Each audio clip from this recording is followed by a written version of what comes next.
Terima kasih. Selanjutnya marilah kita ikuti dengan seksama kajian yang akan disampaikan oleh guru kita Al-Mukarram Al-Ustaz Sofwan Jawhari. Padanya waktu dan tempat kami persilakan. Bismillahirrahmanirrahim. Assalamualaikum warahmatullahi wabarakatuh. Alhamdulillah wassalatu wassalamu ala Rasulillah Sayyidina Muhammad ibn Abdullah wa ala alihi wa ashabihi wa mawala amma ba'du. Bapak Ibu jamaah Masjid RBJ rahimahumullah, alhamdulillah Allah Subhanahu wa taala masih berikan dan masih menambahkan nikmatnya kepada kita sehingga pagi hari ini doa kita sehat walafiat, masih mukminah, muslimah, dan bahkan bisa melaksanakan salah satu cabang iman, salah satu indikator keimanan, yaitu thalabul ilmi, mencari ilmu. Bapak Ibu sekalian, ini masjidnya kegedean kayaknya Pak ya. Masjidnya kegedean, jadi ruangannya kayaknya jauh banget ya. Pendekatan sini boleh nggak? Ini boleh ya. Sebenarnya sih banyak sedikit nggak masalah. Malah kalau training yang seminar itu yang mahal-mahal kan pesertanya dibatasi 8 orang ya. 8 orang, 10 orang kan mahal-mahal tuh bayar, mana dibatasi nggak boleh bayar banyak. Ini nggak apa-apa. Sedikit Bapak Ibu tetap semangat karena insya Allah thalabul ilmi, mencari ilmu 1 jam itu lebih baik daripada berzikir sehari semalam suntuk. Kalau ada orang sehat walafiat, kemudian dia kepengen mengkhususkan dirinya hanya untuk ibadah, saya mau sholat, zikir, baca Quran, sholat, zikir, nggak mau bekerja, maka ulama-ulama menjelaskan orang seperti ini kalau mau dikasih zakat nggak boleh.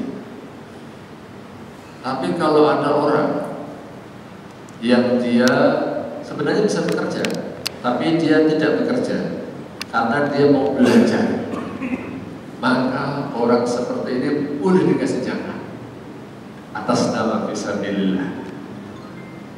Jadi orang yang belajar, sebenarnya mau saya tekankan, itu pahalanya lebih besar, derajatnya lebih tinggi dibanding dengan orang yang menjalankan ibadah-ibadah sunnah. Saya bicara sunnah ya, bukan yang wajib ya. Karena sesuatu yang wajib itu pahalanya lebih besar dibanding dengan yang sunnah. Kalau mencari ilmu itu multiplier effect, manfaatnya itu untuk orang banyak. Tapi kalau Bapak Ibu ibadah sunnah, contohnya puasa sunnah, sholat duha, zikir, apalagi uzlah dan lain sebagainya, yang dapat manfaatnya siapa? Diri sendiri kan? Kalau Bapak puasa yang sehat yang dapat pahala siapa? Ya Bapak. Kalau Ibu yang puasa, Ibu yang dapat pahala. Ibu zikir yang tenang siapa? Ibu. Bapak berzikir yang tenang siapa? Bapak. Orang lain dapat apa? Hampir-hampir nggak dapat apa-apa. Tapi kalau ilmu, Bapak Ibu belajar, kan ada kewajiban menyampaikan kembali ilmu itu kepada orang lain. Makanya pahalanya lebih besar. Nah Bapak Ibu sekalian, itu mukadimahnya. Pada kesempatan kali ini saya ingin menyampaikan materi yang saya tanya-tanya pengurus saya yang belum apa. Katanya kalau fikih muamalat ini rata-rata belum di masjid-masjid. Fikih muamalat, fikih yang membahas masalah bisnis dan ekonomi. Biasanya kalau kajian fikih itu ya yang dikaji fikih tentang sholat, thaharah, puasa, haji dan seterusnya. Seputar itulah. istilahnya itu disebut dengan fikih ibadah. Fikih yang membahas masalah-masalah ritual ibadah makhluk yang menyangkut hubungan manusia dengan Allah Subhanahu wa Ta'ala. Karena apa? Karena ada fikih yang lain, Bapak Ibu. Bidang kajiannya ada fikih namanya fikih muamalat. Fikih yang membahas masalah-masalah perekonomian, keuangan, bisnis. Ada juga fikih yang disebut dengan fikih munakahat atau fikih nikah, atau istilah lainnya al-ahwalus syakhsiyah. Fikih yang membahas masalah-masalah private, masalah-masalah keluarga, NTCR, nikah, talak, cerai dan rujuk, itu dikaji dalam fikih munakahat. Ada juga fikih khusus yang membahas masalah kuliner. Pernah belajar fikih kuliner belum? Belum kan? Nah, jarang dibahas memang. Oh, saya tunjukin kitabnya dulu deh. Nah, kalau fikih kuliner itu bahasa kerennya, kalau bahasa pesantrennya fiqhul at'imah, fikih yang membahas masalah halal dan haramnya makanan. Ini perpustakaannya. Saya bukakan salah satu kitab fikih aja. Ya, misalnya Al-Fiqhul Islami wa Adilatuhu yang gampang ya. Yang kitab modern. Kitab modern itu lebih lengkap, lebih mudah bahasanya. Contohnya ini ya. Ini harus kasih muqaddimah dulu nih. Ya. Kalau Bapak Ibu belajar fikih di sini, nah, pertama kali Pak akan belajar fikih ibadah, masalah toharoh, sholat, puasa, i'tikaf, zakat, haji. Nanti kalau udah selesai, nanti akan ada fikih muamalat. Saya tunjukkan langsung sini aja. Muamalat. Nah, ini ya. Contohnya ini. Ada jual beli, utang piutang, sewa menyewa, sayembara, undian, kerjasama, saham, hadiah, hibah dan seterusnya. Semuanya saya mau nunjukin dulu, ini pembukaan nih. Ada juga nanti namanya al-ahwalus syakhsiyah. Ini al-ahwalus syakhsiyah yang tadi saya singgung. Ya, ada pernikahan, ada wasiat, wakaf dan seterusnya. Nanti lebih detail lagi, nanti ada fiqhul at'imah, ada fikih peradilan namanya fiqhul qadha, ada fikih kriminal namanya fikih jinayat dan seterusnya. Nah, kali ini Bapak Ibu saya memperkenalkan dengan fikih muamalat. Bukan nama PT, bukan nama bank, bukan ya Pak ya. Ini istilah keilmuan fikih muamalat, fikih yang membahas ekonomi Islam. Ada yang sudah pernah belajar khusus tentang ini belum? Bapak-bapak sini sudah ada yang sudah pernah mendengar kajian ini? Misalnya membahas tentang riba, tentang kartu kredit, asuransi, bunga bank, multi level marketing, terus termasuk tadi ini yang modernnya tadi saya tunjukkan. Kalau yang konvensional ya jual beli, itu maksudnya istilah-istilah kuno ya, sewa menyewa. Kalau modernnya tadi nanti sampai saham, bursa dan lain sebagainya. Sudah ada belajar Pak? Belum? Ibu-ibu? Belum? Nah, kalau belum berarti mudah-mudahan ini bermanfaat. Baik, kenapa kita harus belajar ini? Nah, pertanyaan pertama, kenapa sih kita perlu belajar ini? Apa jadi orang Islam itu apa gak cukup dengan belajar sholat aja? Penting kan kita hubungan kita kepada Allah Subhanahu wa Ta'ala baik. Nah, banyak orang yang memandang yang namanya orang Islam yang baik, yang soleh itu kalau dia rajin ke masjid, baca Qurannya kencang, maksudnya rajin, banyak puasanya, udah selesai, dia pergi haji, ya. Atau tambah zakat, pokoknya rukun Islam deh, sholat, zakat, puasa, haji. Kalau udah itu kayak udah selesai. Bapak Ibu sekalian, saya kasih tahu itu belum selesai. itu benar rukun Islam. Rukun itu bagian-bagian pokok dari ajaran Islam. Tapi ketahuilah bahwa Islam itu merupakan agama yang kafah, sempurna.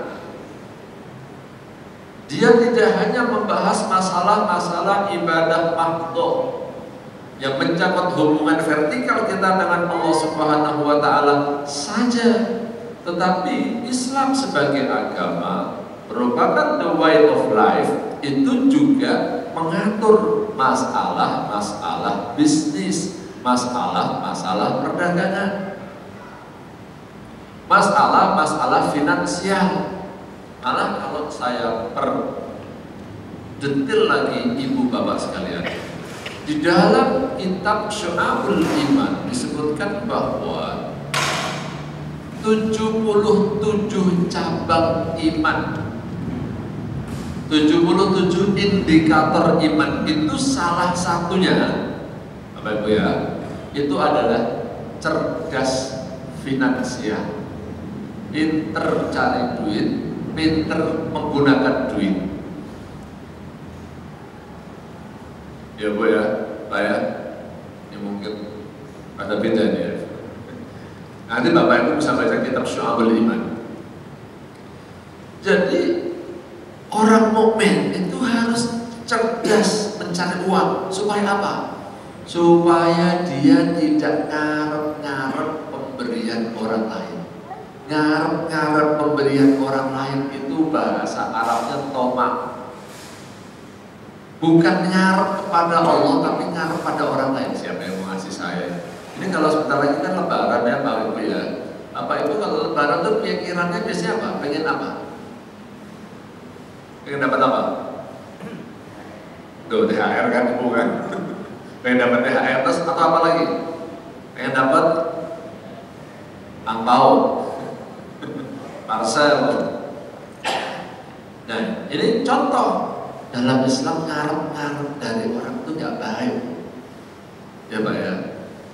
Justru Islam mengajarkan kita jangan ngarep-ngarep pemberian orang, ngarep pemberian dari Allah aja. Apalagi sampai minta-minta, karena saking nggak bisanya minta kepada orang lain. Waduh, minta-minta kepada orang itu sama dengan ngumpulin bara api dari neraka. Fa'inna ma yas'alu jamrun minan nar, sabda Rasulullah gitu. Jadi orang Islam itu harus pintar cari duit, tapi juga harus pintar menggunakan duit. Nah, kalau bahasa kerennya cerdas finansial, pintar menggunakan duit maksudnya gimana?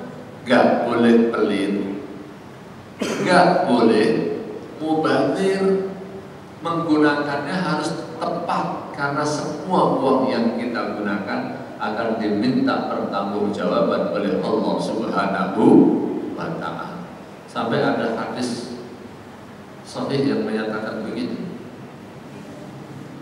Ini perlunya kecerdasan finansial masalah ekonomi. Kullu nafaqatin yunfiquha al-'abdu yujaru fiha illa fil dunya. Setiap nafkah yang dilakukan oleh seorang hamba itu dapat pahala dari Allah Subhanahu wa ta'ala, kecuali untuk bangunan. Udah pernah dengar hadis belum? Bapak Ibu percaya nggak? Jangan-jangan kok hadis buatan Ustaz ya? Nih saya tunjukkan hadisnya ya. Nah, hasil searching ya. Kullu nafaqatin yunfiquha al-'abdu yujaru illa fil dunya. Ini perpustakaan ya, ini perpustakaan digital ya.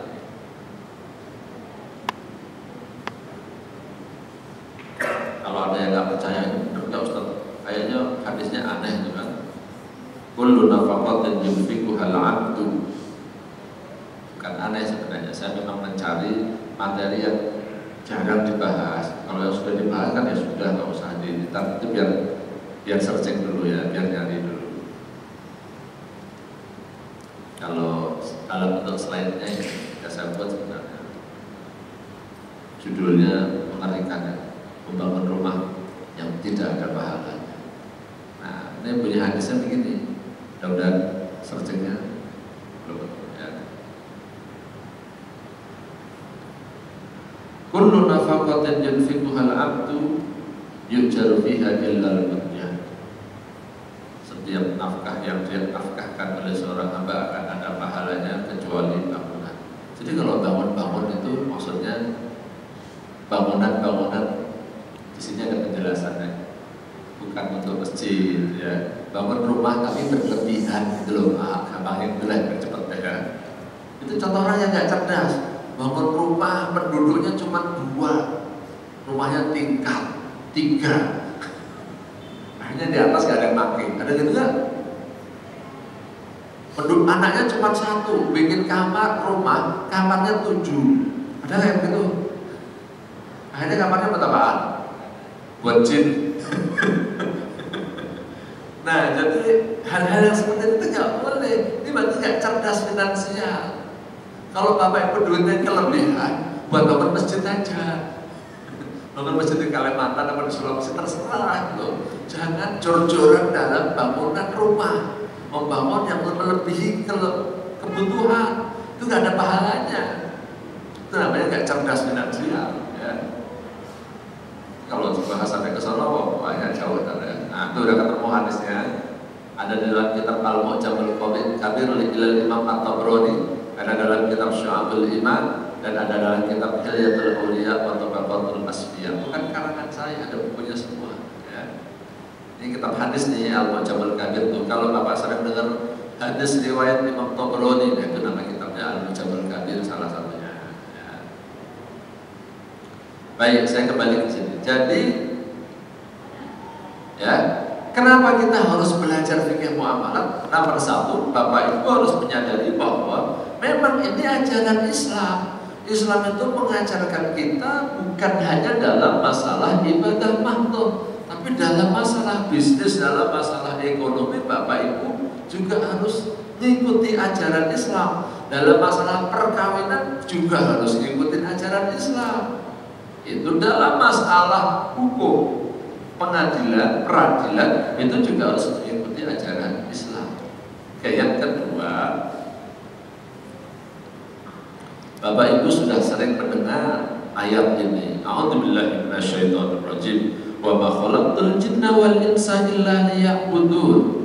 Dan aku tidak menjadikan jin dan manusia kecuali untuk beribadah kepadaku. Jadi manusia ini diciptakan oleh Allah hanya untuk ibadah. Jadi mestinya ibadah itu kita laksanakan ya 24 jam. Minimalnya 14 jam, separuh lebih dari waktu kita itu harus digunakan untuk ibadah. Kalau Bapak Ibu memahami ibadah itu hanya sholat, baca Quran, puasa, dan zikir, kira-kira Bapak Ibu kuat nggak disuruh puasa, zikir, dan sejenisnya itu 1 hari 12 jam, kuat nggak Pak? Nah, suruh sholat, zikir, puasa, sholat, zikir, ngaji 12 jam setiap hari. Kan gak kuat kan, berat kan? Jadi bagaimana semua yang kita laksanakan ini menjadi ibadah. Nah, agar semua aktivitas bisnis kita ini menjadi ibadah, isinya apa? Syaratnya ibadah yang diterima itu Pak? Ya harusnya bisa. 1, niatnya benar, 2, caranya. Nah yang namanya ibadah itu apa? Harusnya bisa. CD-nya kali rusak kali CD-nya. Ibadah itu apa? Ada yang bisa menebak? Tebak-tebakan.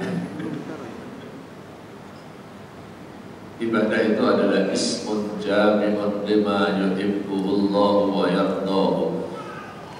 Semua tindakan, perbuatan, dan ucapan yang disukai, diridhoi oleh Allah, itu namanya ibadah. Sesuatu yang asalnya bukan ibadah, manakala kita kerjakan dengan niat dan benar, dengan cara yang benar, maka dia akan menjadi ibadah. Contoh yang ini dulu ya, sebelum masuk ke muamalatnya. Makan dan minum, ini aslinya ibadah atau bukan? Orang kafir juga makan, orang kafir juga minum, bahkan binatang juga makan dan minum. Aslinya Makan dan minum itu bukan ibadah. Tidur itu bukan ibadah. Binatang juga tidur, bahkan tumbuhan juga tidur. Apalagi ke kamar mandi, buang air, ibadah bukan? Aslinya bukan.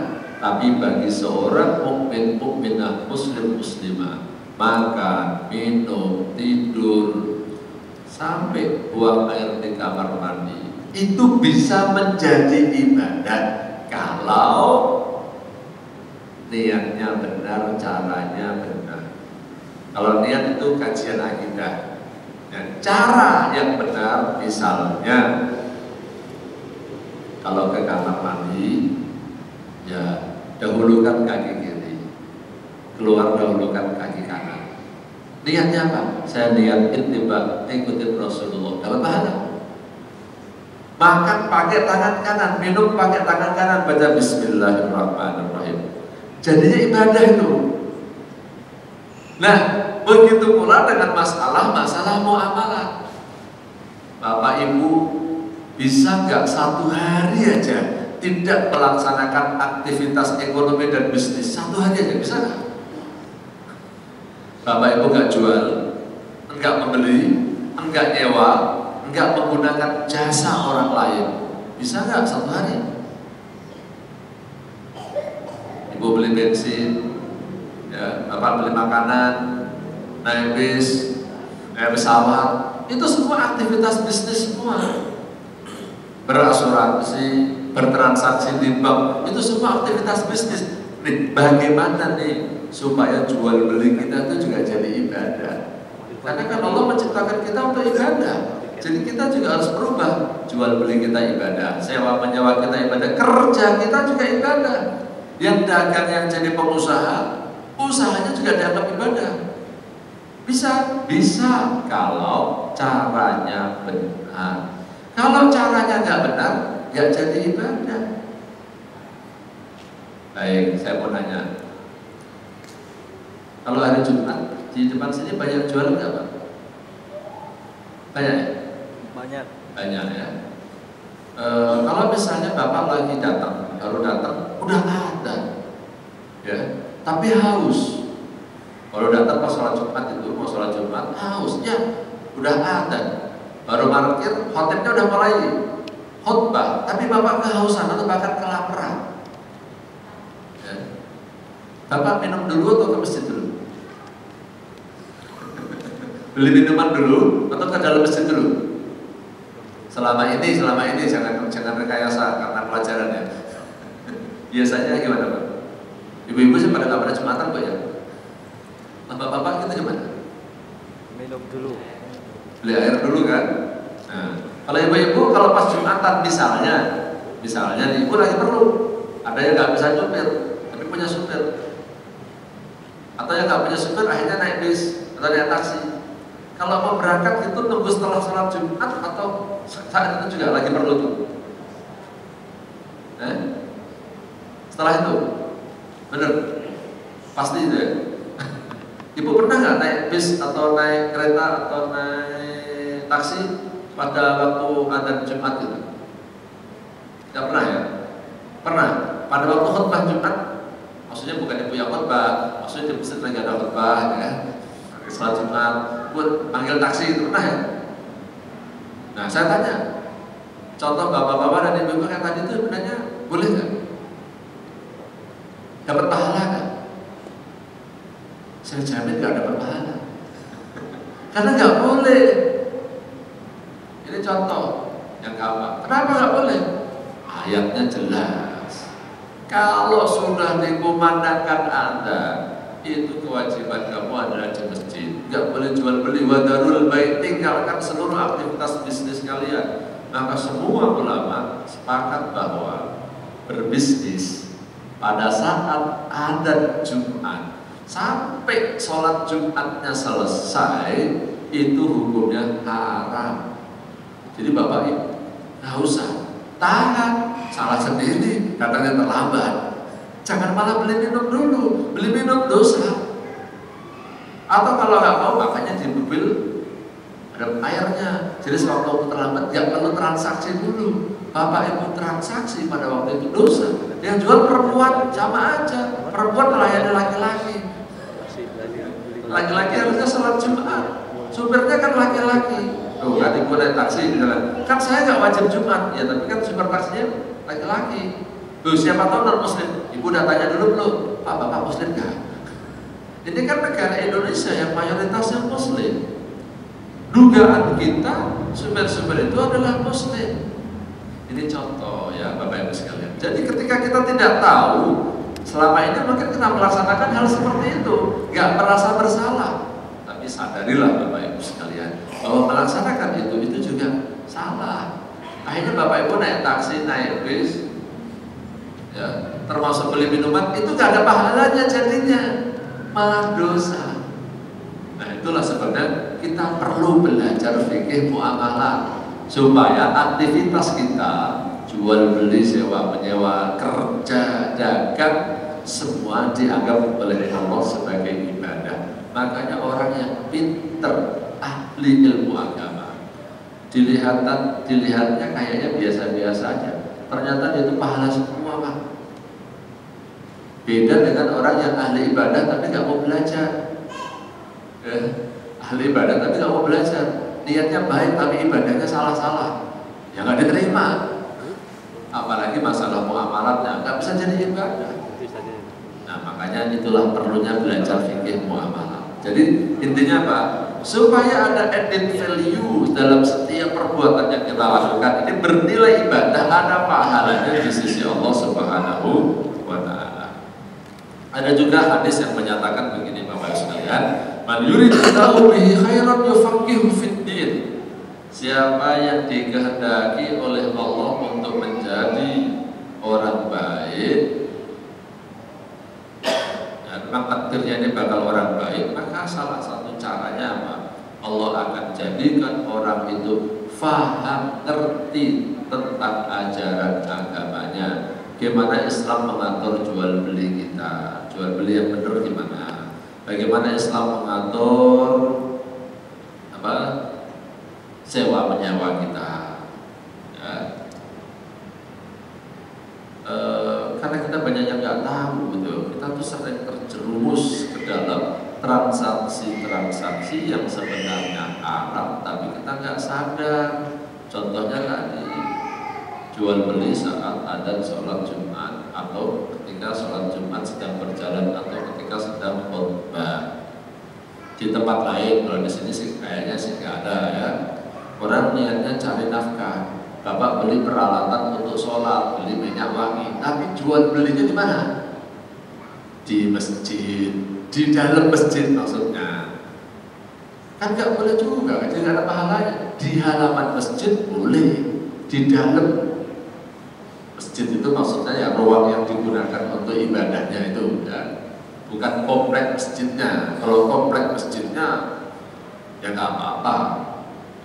Masjid itu yang berlaku masjid boleh dipakai itikaf, disunahkan untuk tahiyatul masjid, nggak boleh berhubungan suami istri, nggak boleh menajis, nggak boleh jual beli. Kalau di kamar mandi masjid ya pipis boleh, ya. Karena itu bukan masjid, itu namanya kamar mandi masjid, ya. Di halaman parkir sono dagang boleh, karena itu namanya halaman masjid, bukan masjid. Ini contoh. Kalau kita nggak belajar fikih muamalah, bisa terjerumus ke dalam hal-hal semacam itu. Apalagi nanti kalau udah masuk, maaf nih, ada yang nggak ngerti misalnya asuransi misalnya. Ada orang-orang yang berpendapat asuransi halal, ada yang berpendapat asuransi haram. Saya mau nanya aja, mau mancing dulu ya. Bapak Ibu ada nggak yang tidak terlibat asuransi, yang belum pernah ikut asuransi sama sekali? Ada? Ibu belum pernah sama sekali? Pernah naik bis kan? Pernah ya? Pernah naik pesawat? Bayar nggak naik pesawat? Ibu beli apa? Untuk naik bis beli tiketnya nggak? Atau dompet? Bayar ya? Nah, Bapak Ibu tahu nggak? Setiap pembelian tiket itu mengandung apa? Termasuk apa? Asuransi. Tuh kan? Setiap tiket itu ada asuransinya. Zaman sekarang ini. Jadi kalau ada orang yang bilang saya nggak pernah asuransi sama sekali, nggak pernah terlibat asuransi sama sekali. Ada dua kemungkinan Bu, dia nggak nyadar.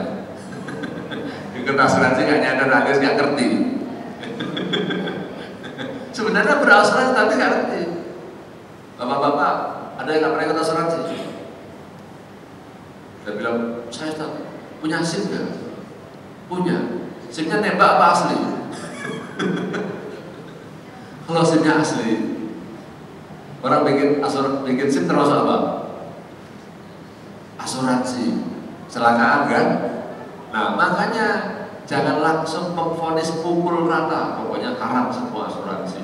Berarti kalau asuransi haram berarti nebis haram juga. Kan ada asuransinya. Supaya nggak haram gimana? Jalan kaki aja udah.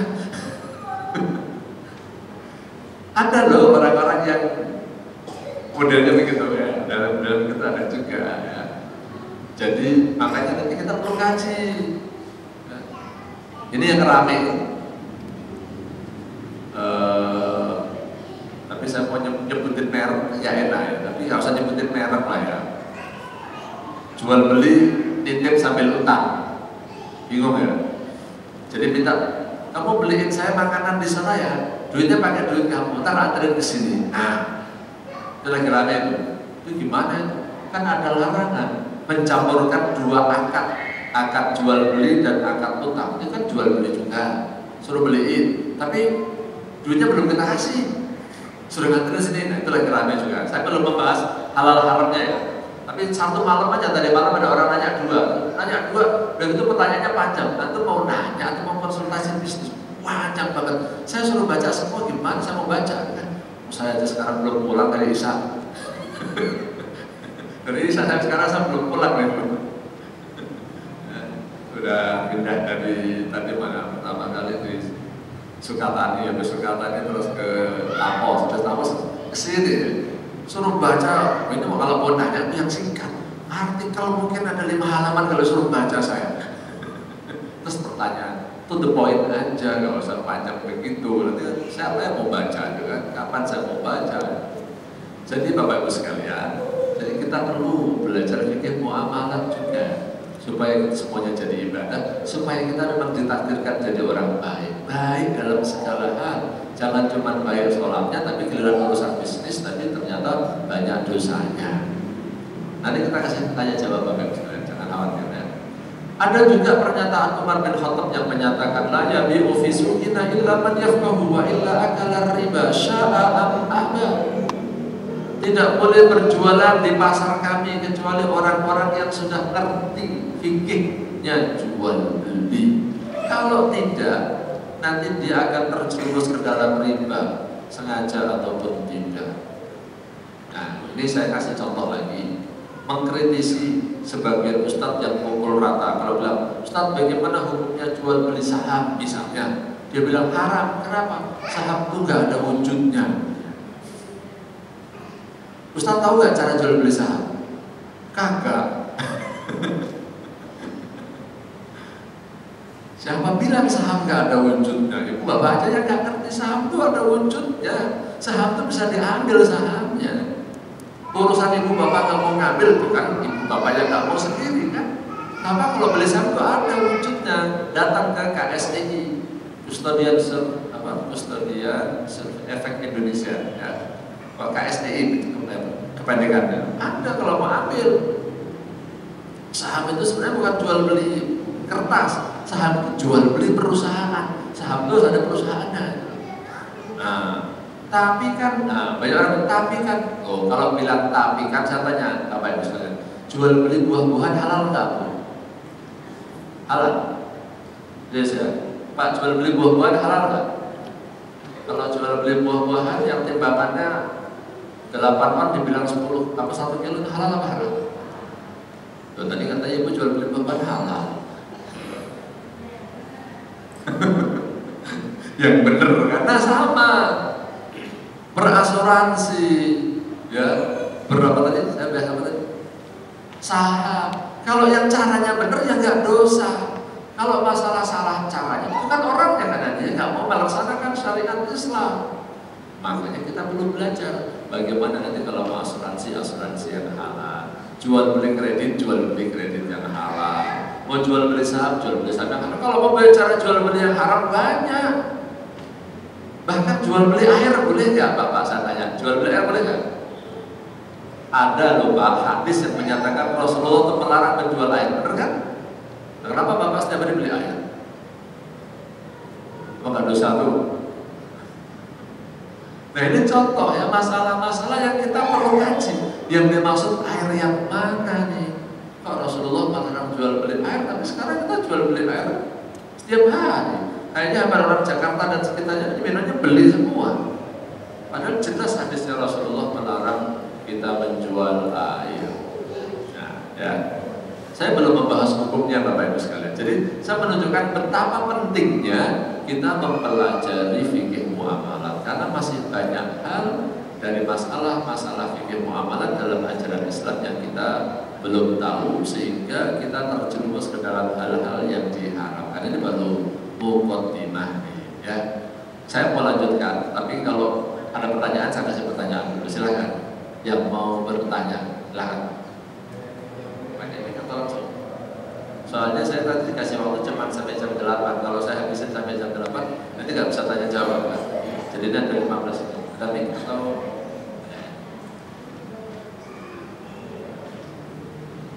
bentar Pak ya. Sambil yang lain menyiapkan pertanyaan dulu ya Bapak Ibu ya. Yang diambilkan ini. Nah selainnya saya sudah banyak ya. Materi ini baru pembukaan saja. Ini semua materi tentang muamalah. Silakan.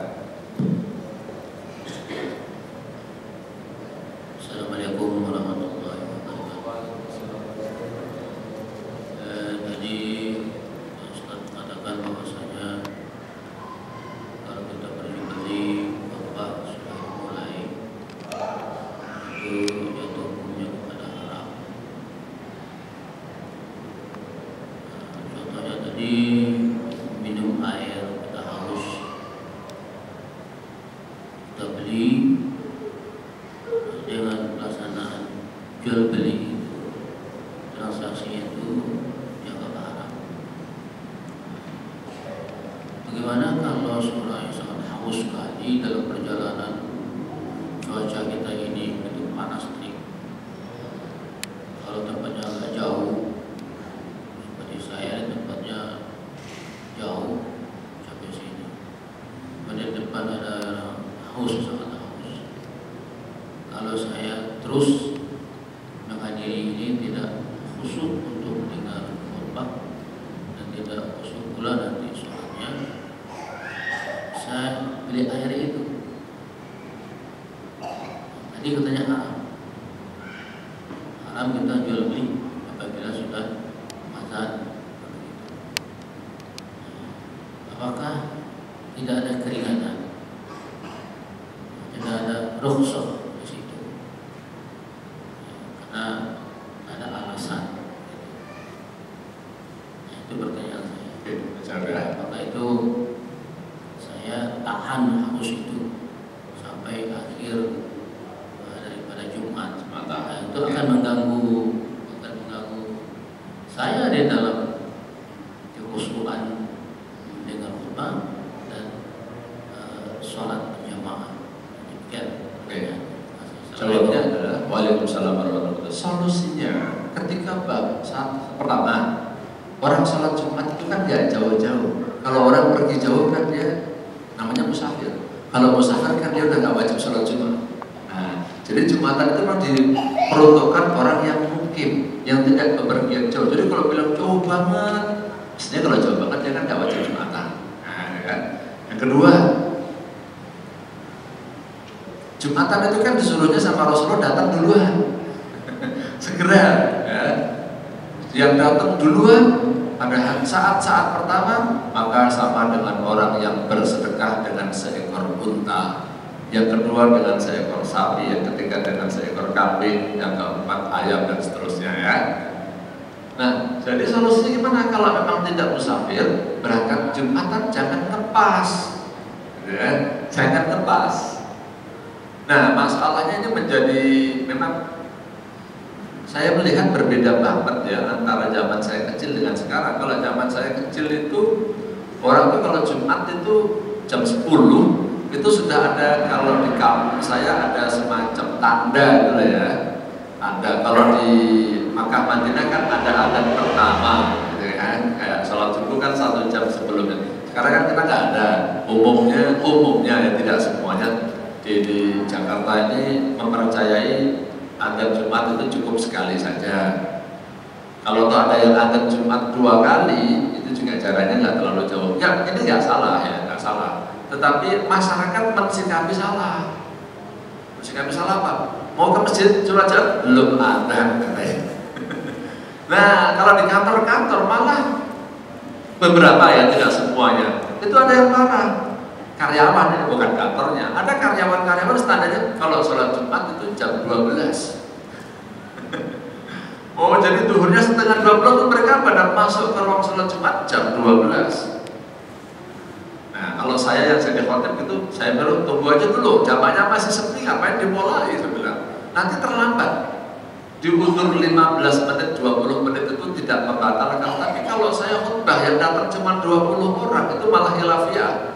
Ada perbedaan pendapat, ini dikatakan belum sah karena belum 40, ada yang bilang seperti itu. Mendingan kita tunggu, itu lebih aman. Jadi kalau bicara rusuh tidak ada Pak, karena ini semua ulama sepakat berdasarkan ayat ini. Jual beli pada waktu pelaksanaan sholat Jumat itu haramnya ayatnya, ya ayyuhalladzina amanu idza nudiya lis-sholati min yaumil jumu'ati fas'au ila dzikrillahi wa darul bai'. Jadi kalau Bapak Ibu lihat, semua ulama sepakat, mau Syafi'i, Hambali, Hanafi, Maliki, semua ulama kalau masalahnya sepakat. Nah makanya solusinya yang penting sekarang. Kalau begitu gimana nih solusinya? Kalau kita tahu solusinya itu penting.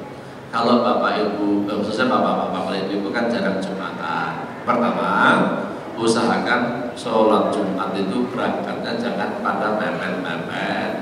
Yang kedua, kalau memang cuacanya panas, ya Bapak Ibu biasakan membawa air minum di kendaraan atau ketika pergi kemana-mana sering bawa minum. Kalau saya sih hampir bisa dipastikan di mobil itu selalu banyak air minum. Ya, saya nggak mau di mobil nggak ada air minum. Motor aja saya kasih juga. Jadi sewaktu-waktu saya perlu tinggal minum. Salah satunya untuk menghindari hal yang tadi, jangan sampai misalnya kita pas lagi melaksanakan suatu transaksi yang kita tidak boleh bertransaksi pada saat itu atau di tempat itu. Solusinya gitu. Kalau rusuh, kalau maaf ya, kalau diakal-akalin sih kayaknya kita kepengennya dapat, tapi masalahnya dalilnya nggak mengizinkan. Makanya ulama tidak ada yang mengatakan ada rusuh orang yang kehausan, ya ada. Menyatanya ketika kita puasa juga kuat kok nahan haus, kan?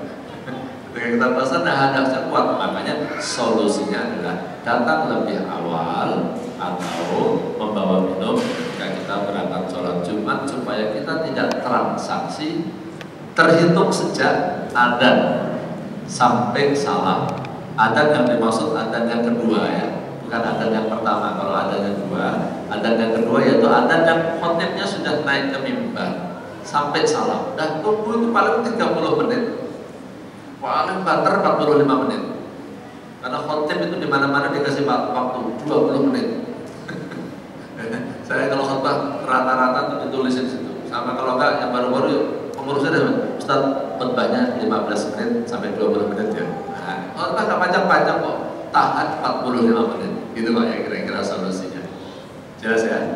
Jadi besok-besok kalau yang Jumatan. Nah, kalau yang kemarin gimana? Kemarin belum tahu mungkin ya. Mudah-mudahan Allah mengampuni. Nah, makanya itulah perlunya kita belajar fikih muamalah. Baik, ada yang lain silakan. Yang kedua, silakan.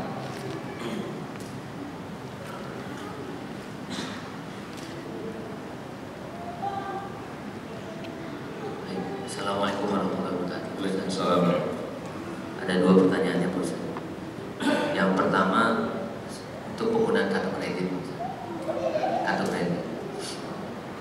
Saat ini ada beberapa merchant itu penggunaan kartu kredit itu tanpa ada administrasi. Jadi membuat orang tertarik mengambil kartu kredit. Apakah itu memang strategi atau apa?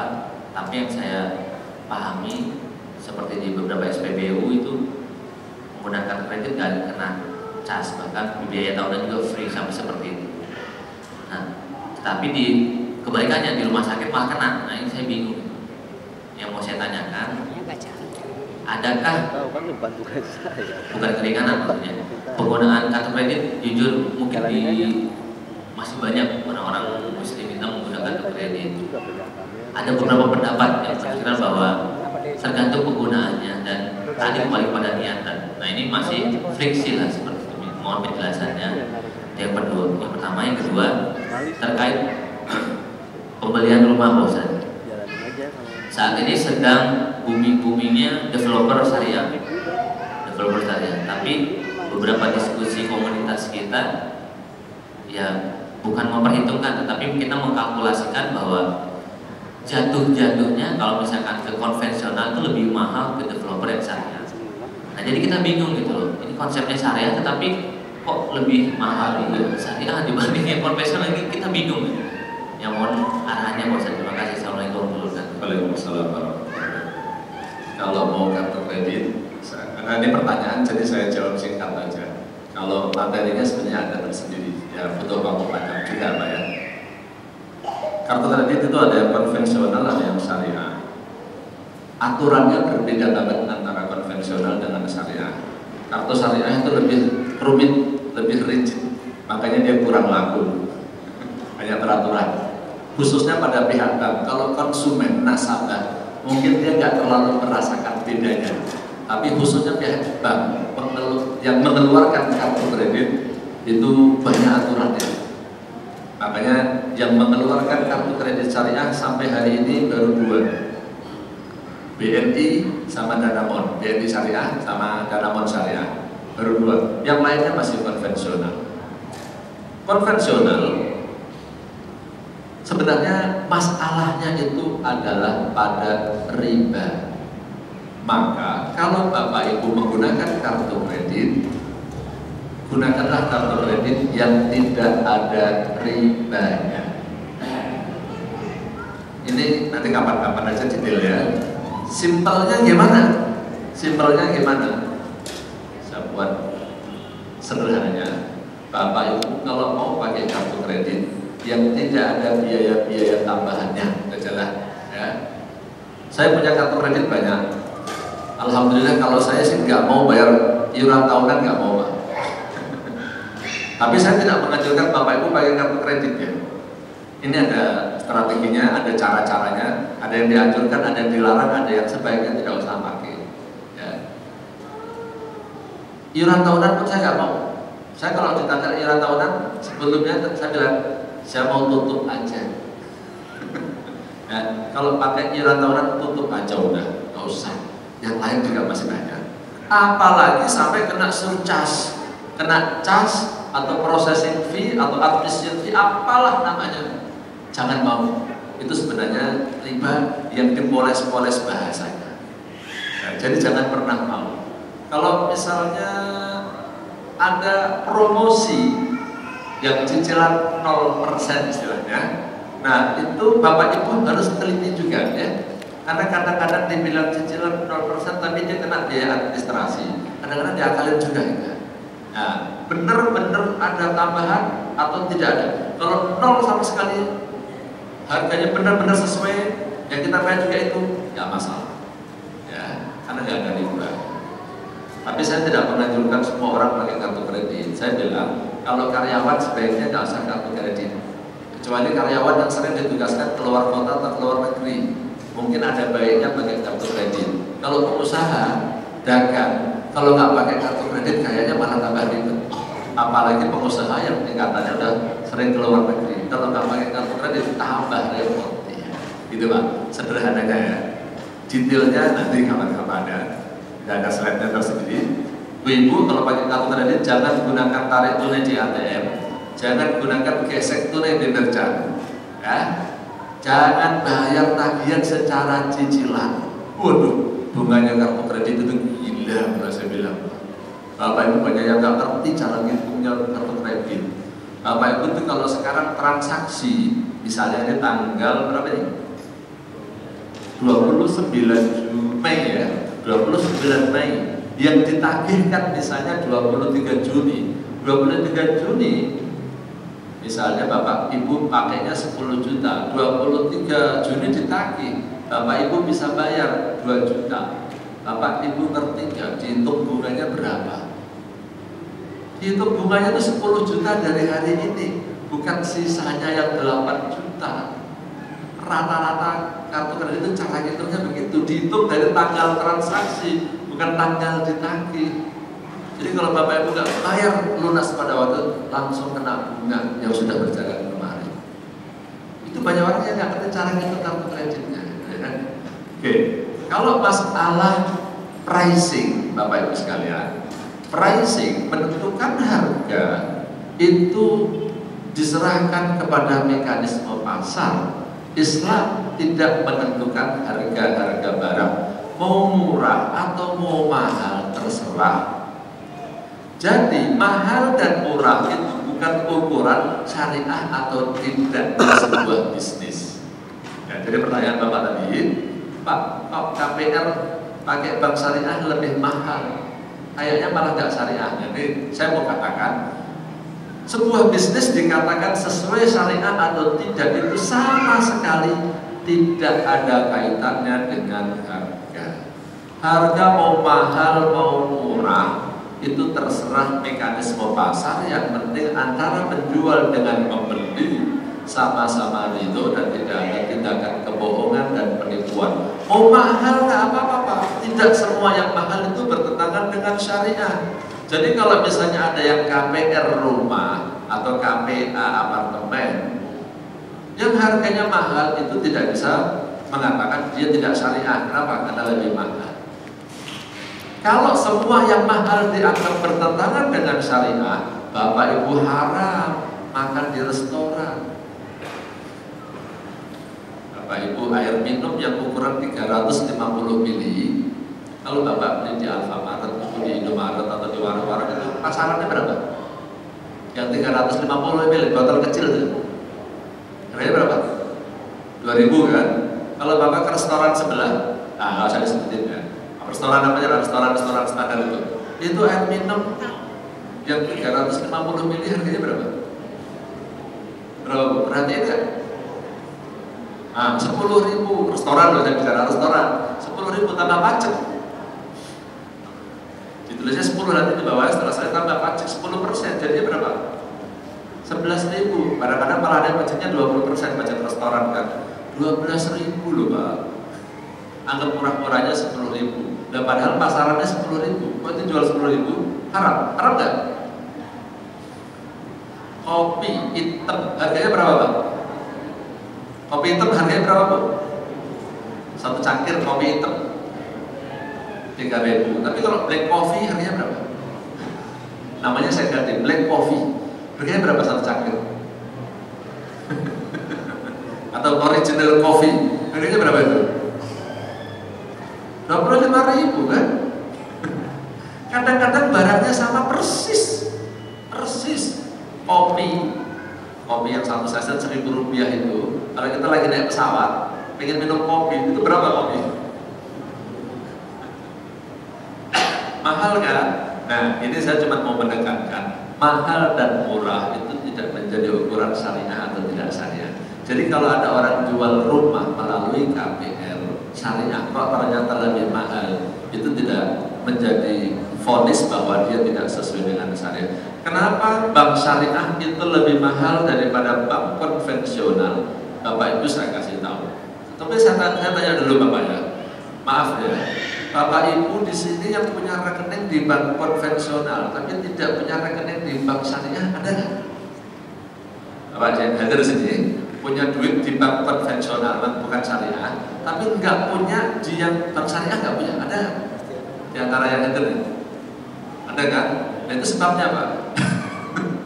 Saya kasih tahu, bank syariah itu bank kecil Pak, ibaratnya pedagang kaki lima. Bank konvensional itu ibaratnya hypermarket. Sekarang ini market share-nya bank syariah itu baru 5%, bank konvensional 95%. Dengan bahasa orang awam, Ya, maksud saya begini, seandainya duit itu semuanya ada 100 triliun di Indonesia, yang 95 itu yang tingkat bank konvensional, yang 5 triliun itu bank syariah. Jadi bank syariah itu duitnya itu semua bank syariah. Semua bank syariah dikumpulin ke situ. Loh Pak, bank syariah kan udah banyak di mana-mana, tapi yang nabung itu baru orang-orang yang duitnya dikit-dikit Pak.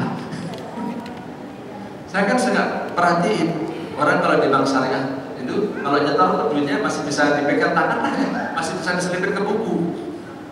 Tapi kalau di bank konvensional banyak yang bawa duit nggak bisa dipegang, bawa tas saja. Tapi kalau di bank syariah jarang sekali. Jadi rekeningnya orang-orang di bank syariah itu kecil-kecil. Ya, ini saya kasih buka-bukaan aja. Jadi tahu datanya, memang ada datanya seperti itu. Itu sampai BI itu kan mengharapkan supaya masyarakat muslim ini kalau mendukung bank syariah, duitnya banyak ditaruh di bank syariah dong. Kalau mau bank syariah ini murah, nah, duitnya dikit, cuma 5 dibayar 95. Kalau saya punya duit 5 juta, Bapak punya duit 95 juta, lebih dermawan siapa? Kalau mau belanja, kalau dagang lebih murah siapa? Bapak modalnya gede, saya modalnya kecil. Karena saya modalnya kecil, saya hati-hati banget. Kalau ada orang utang, saya mikir dulu, balik nggak ada duitnya ini? Aman nggak? Tapi kalau ada orang punya duit 95 juta, ada datang pada Bapak, utang dong belinya berapa? 1 juta. Buat Bapak kecil, kasih aja 1 juta. Tapi kalau saya cuma 5 juta, dia utang 1 juta gimana? Mikir banget saya kan, untungnya berapa? Aman nggak? Nah itu masalahnya Pak ya. Jadi kondisi bank syariah itu di Indonesia masih itu hari ini baru sekitar 5% kurang sebenarnya, 5% kurang dikit ya. 5% kurang Pak, itu market share-nya bank syariah dengan konvensional. Jelas Pak ya? Oke, tadi saya dikasih waktu jam 8, tapi kalau bonus 1 boleh, karena ada mau akad nikah, jangan molor lama-lama. Ada silahkan, 1 lagi boleh, silahkan Pak. Boleh molor tapi boleh panjang-panjang karena ada akad nikah. Kalau saya ngomong doyan aja, panjang ya bisa, tapi karena waktu tempat. Assalamualaikum warahmatullahi wabarakatuh. Waalaikumsalam warahmatullahi wabarakatuh. Ini Pak, dengan berhubungan dengan masa pelunasan haji, ini kebetulan yang bersangkutan baru mendapat kesulitan masalah keuangan, tapi ada orang yang bayati menawarkan untuk minjami untuk pelunasan haji. Bagaimana sikap ini, apakah boleh diterima atau bagaimana menurut hukum Islam? Terima kasih.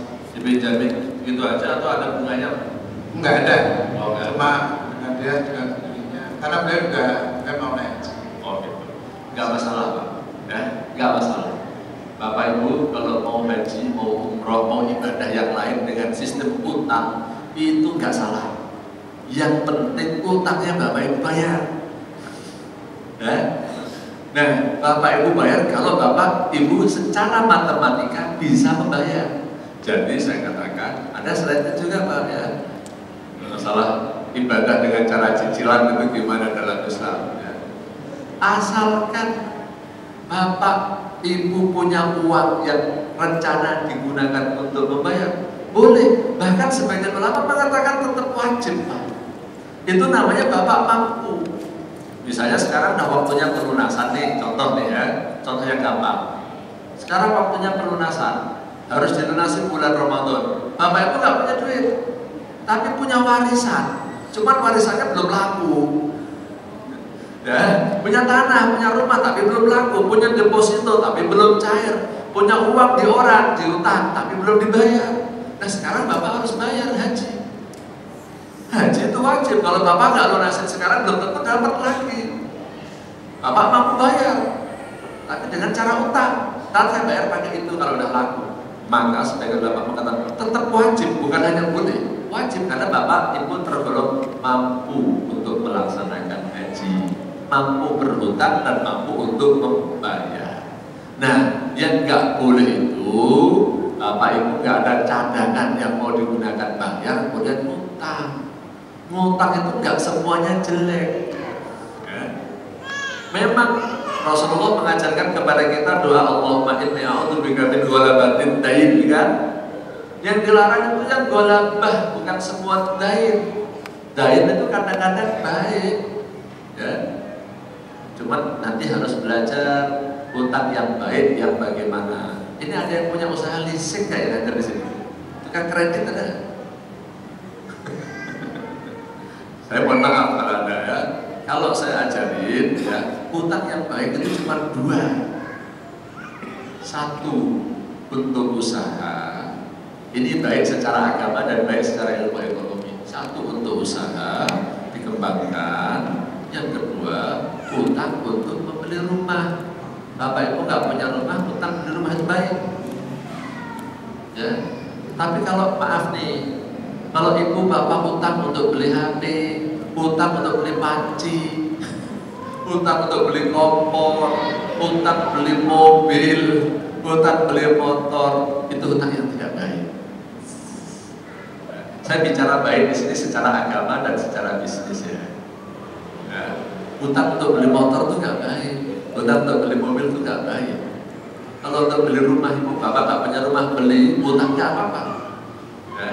Kok begitu, singkat aja yang terakhir ya. Jadi gini, kalau bapak ibu nggak punya rumah, nggak berani hutang, nggak punya, susah.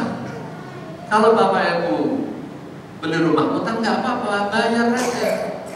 Tapi kan ada hitung-hitungannya kan, yang kira-kira kita bisa bayar. Kalau ternyata nggak bisa bayar, nggak apa-apa, tenang aja Pak, jual rumahnya. Untung apa rugi kalau rumahnya dijual? Pas katakanlah kita nggak bisa bayar, udah kepepet banget ini. Ceritanya kan panjang kalau saya jelasin. Kalau misalnya saya utang rumah, saya udah 3 tahun nggak bisa bayar. Padahal ini utangnya 10 tahun, udah 3 tahun di PHK misalnya ya, nggak bisa bayar. Gimana caranya? Jual. Kalau dijual harganya turun apa naik? Buat bayar utangnya masih cukup nggak? Biasanya cukup karena harga rumahnya naik. Itu. Tapi kalau bapak ibu beli mobil, beli motor, utang, udah 5 bulan nggak bisa bayar, biasanya gimana? Ditarik. Kalau ibu paksain jual, untung apa rugi? Rugi apa rugi banget? Itu masalahnya. Jadi banyak orang yang salah. Ini contoh yang tidak cerdas finansial. Makanya orang Islam tadi saya katakan, kan dianjurkan untuk cerdas finansial itu cabangnya iman. Sehingga kita nggak terlilit utang gitu loh. Kita nggak terlilit utang. Makanya besok-besok jangan beli mobil utang Bu ya. Bapak ya, kalau beli mobil jangan utang. Ya. Itu cara yang menyampaikan. Padahal saya sebenarnya menjadi pengawas di perusahaan leasing juga Pak ya. Kalau saya mau di kantor ini ya enak, kalau di sini nggak apa-apa ya. Karena perusahaan saya salah satunya kerjanya leasing, ya. Leasing itu bukan kredit. Nah, kalau bapak ibu sebelum jadi nasabahnya saya bilang gini, boleh kredit tapi kalau untuk usaha, kalau untuk pribadi jangan, ya jangan beli mobil kredit untuk cuma dipakai sendiri, jangan anti ya.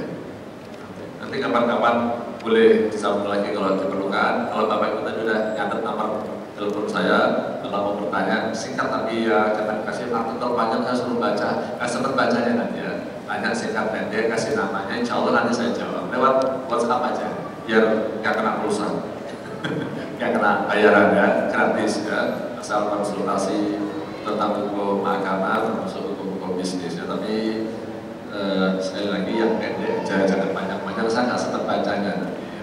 Demikian Bapak Ibu sekalian, kurang lebihnya saya mohon maaf. Wallahu a'lam bishawab. Subhanakallahumma wa bihamdika asyhadu an la ilaha illa anta astaghfiruka wa atubu ilaik. Wassalamualaikum warahmatullahi wabarakatuh.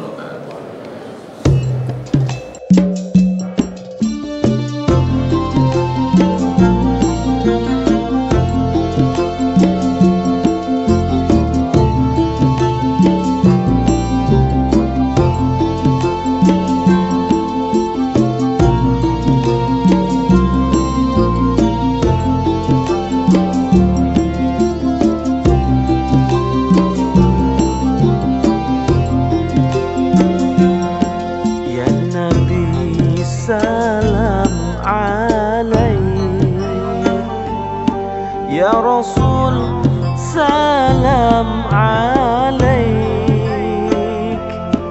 Ya Habib salam alaik, salawatullah alaik. Allah Gusti